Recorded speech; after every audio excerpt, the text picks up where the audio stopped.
Assalamualaikum warahmatullahi wabarakatuh. Sampurasun. Wilujeng enjing mitra sadaya tepang deui sang simkuring pun Muhammad Rapli teori Munagara di acara Warta Sunda TV.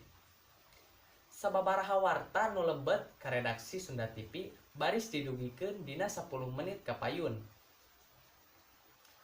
Balantik di tempat wisata pasisir Pangandaran tetela bisa ngadatangkeun kauntungan. Balantikna oge bisa diandelkeun pikeun ngabayuan kulawargana. Sumangga nyanggakeun bae wartana.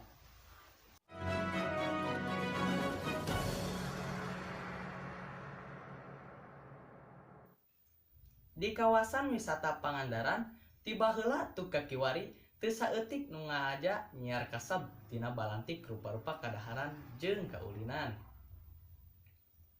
Nu dagangna horeng lain wae urang Pangandaran katut sabudeureunana. Tapi oge teu saeutik nu jualna ti Sumedang, Garut, Banjar, Ciamis jeung sajabana. Salah sahiji nu dagangna teh nyaeta Ude Supriyatna. Urang warga Garut nu geus belasan taun dagang baso cuangki di basisir Pangandaran. Nurutkeun Ude, ari kuleukeun mah balantik cuangki di basisir Pangandaran teh ngadatangkeun untung anu lumayan gede. Ude oge bisa ngabayuan kulawargana tina ladang balantikna teh. Buktina, ayeuna dina sapoena Ude bisa ngalabati tepi ka 300.000. Nurutkeun Ude jeung padagang sejena, nu dagang di Pangandaran teh boga beungkeutan atawa organisasi.